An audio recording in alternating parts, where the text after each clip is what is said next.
Hi everyone, yasas que kalos irtate to another episode of Dimitra's Dishes. Today I'm doing an updated version of my Kotopita recipe. It's basically a chicken pot pie that's wrapped in flaky, buttery phyllo. It's so delicious, it's even better than the original. Let's get started. Okay, so we're gonna begin with the chicken, and in this pan over here, I have 3 pounds of boneless, skinless chicken thighs. You can definitely use a whole chicken for this and just have it cut up and just roast the whole chicken like this. Or if you have already roasted chicken from the night before, that will work in this recipe. But the 3 pounds of boneless, skinless chicken thighs is about 7 to 8 pieces of chicken thighs. I'm just gonna drizzle some olive oil on top and season both sides with salt and black pepper. That's all the seasoning that's gonna go on this because there's gonna be so much flavor in the filling.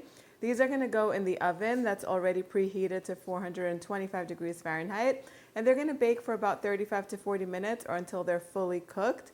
Once they come out of the oven, I'm just gonna transfer them to a cutting board and I'm gonna chop them up into small pieces. If you prefer the texture of shredded chicken, you can use 2 forks to shred this up and then just put all of the cut up or shredded chicken in a big bowl. Now I'm gonna finely chop a large onion and I'm gonna add it to a saucepan with a little bit of olive oil, and I'm just gonna cook it over medium heat until it's nice and soft.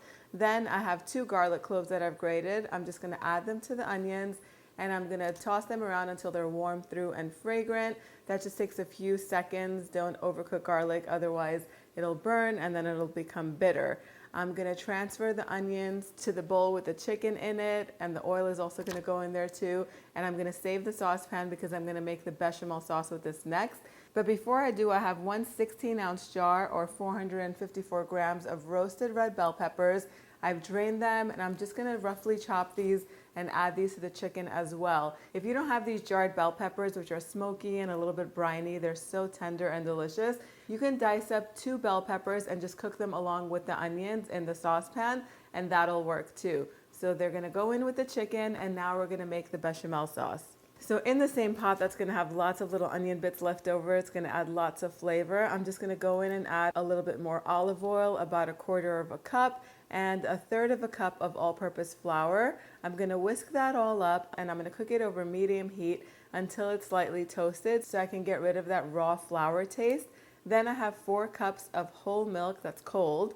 I'm gonna add that to the pot with between 1/8 to 1/4 teaspoon of nutmeg. Add as much nutmeg as you like. I don't like to go heavy with the nutmeg. It leaves a little bit of an aftertaste, so I just put a tiny bit in my white sauces. I'm also gonna season it with some salt and black pepper, and I'm gonna whisk this until the mixture comes to a boil and it begins to thicken.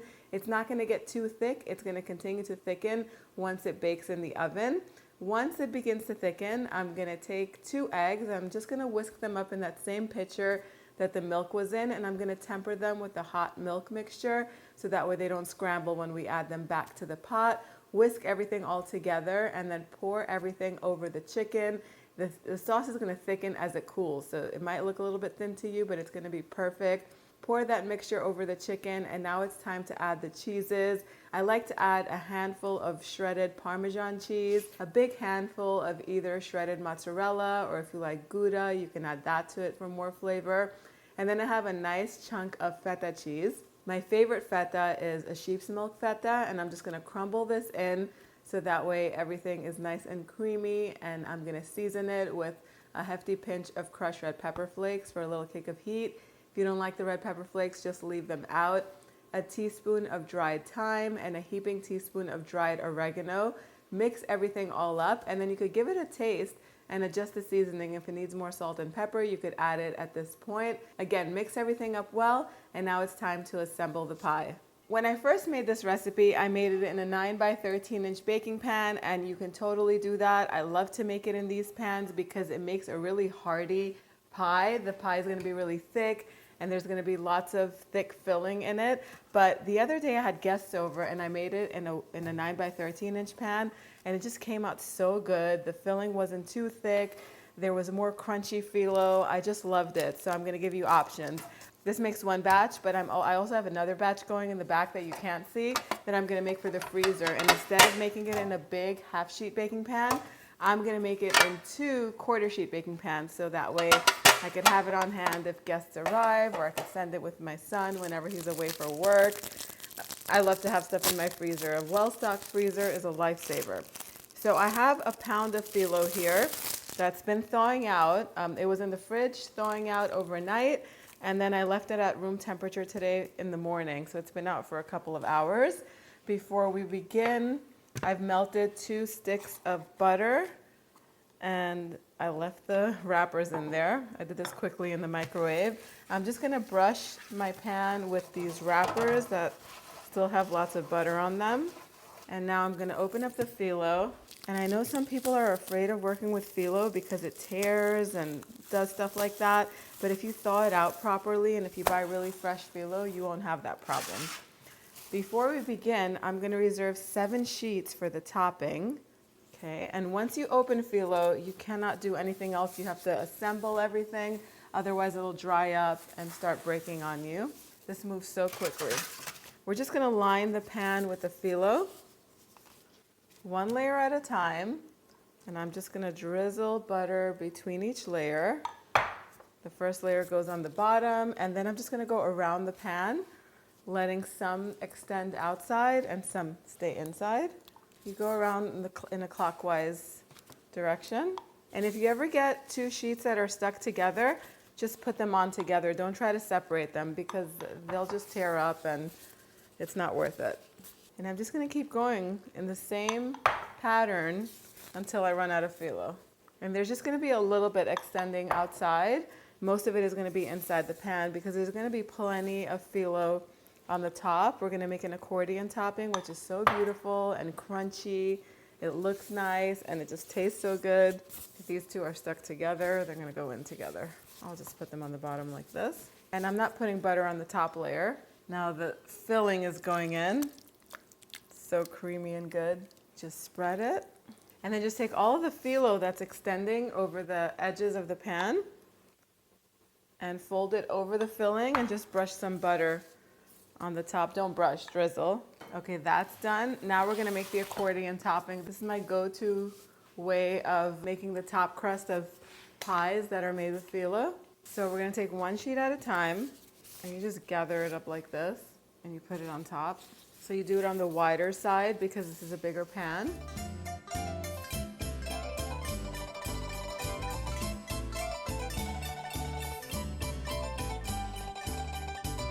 I said 7 sheets. I think maybe you need 8 to 9 sheets. This looks like I'm running a little low, but that's okay. I'm just gonna spread them out like this, and it'll be fine. And all of the phyllo that's hanging out of the pan, you're just gonna wanna tuck it in. If it's starting to break, you can wet your fingers a little bit, and that'll help it. And now just take all of the butter and drizzle it over your brush and let it go all over the top layer. With your brush, focus on the edges too, so everything gets nice and crisp and full of flavor. And I'm using salted butter for this because the salted butter here in America is not too salty. I've heard that in Europe, sometimes the salted butter is a little too salty, so you can just get plain unsalted butter and just add a little bit of salt to it. But this is ready for the oven. So make sure that your oven is preheated to 350 degrees Fahrenheit. And once the pie is assembled, if you're baking it the same day, bake it on the center rack for between 55 to 65 minutes. Oven temperatures do vary, so definitely keep an eye on it because the top can start to brown a little bit too fast, and you don't want it to be dark brown and almost burnt looking, and then the center and the bottom layers not fully cooked. If your oven tends to brown things a little bit too quickly, halfway through baking time, go in and cover your pie loosely with some foil and then cook it until it's nice and crispy. Remove the foil for the final 10 to 15 minutes so that we can get a beautiful golden brown color on it. The longer you cook it, the crispier the bottom layers will be. Now the thing is, this chicken filling is very juicy, so it is going to tend to make the bottom layer a little bit on the soggy side. So if you want to prevent that, you can sprinkle a layer of unseasoned breadcrumbs on the bottom of the pan and that'll fix it. Or you can just lower the oven rack to the bottom rack for the last 15 minutes so the bottom layers can get nice and crispy. Once it comes out of the oven, let it sit at room temperature for a good 15 minutes so everything can settle, and then you can slice it up into your desired serving sizes. You get a lot of pieces in this big pie. That's why I love making it in this big half-sheet baking pan, but I also really like making it in a 9 by 13-inch pan because each slice is a little bit hardier. It's up to you how you're gonna make it. I also went ahead and I made another batch. I love making this because it freezes beautifully, and I love to stock my freezer well. I made another batch, 2 quarter sheet trays of this pie, but I didn't do the crinkle top because I almost put all of the filling in at once, and then I didn't separate the top layers to make the crinkle top. I just made a simple top for this, just like plain flat top, which is also going to be delicious, and it freezes beautifully too. In order to freeze this, once you pour the butter on top, go ahead and pop the trays in the freezer and let them set. Let the phyllo freeze really well and let the butter freeze really well. Then that takes about an hour or so. Then take them out and wrap them tightly in a few pieces of foil or plastic wrap. Make sure you label it with what the dish is and also the date, so that way you know. And these will keep fresh in the freezer unbaked for about 3 months.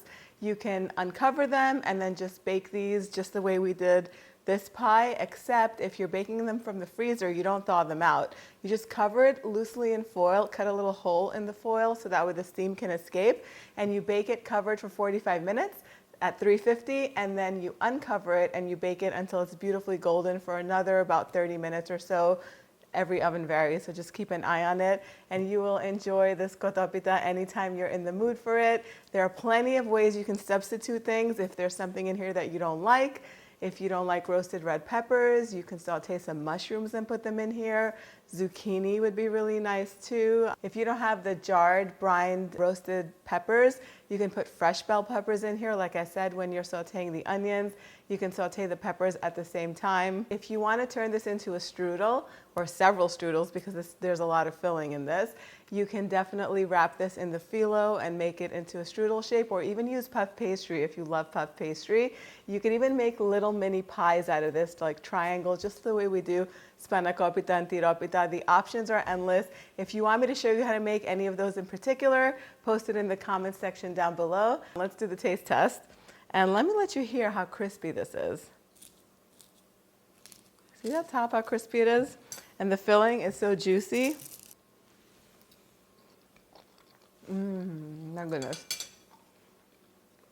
So creamy, so flaky and buttery. It's just absolutely divine. I think you guys are going to love this. The kids are going to love this one too, just because it has all those cheesy flavors and crispy flavors that the kids love. Head on over to the website to print this recipe out. Make it, share pictures with me on social media, and I'll see you back here next time with another delicious recipe worth sharing. Yes, us.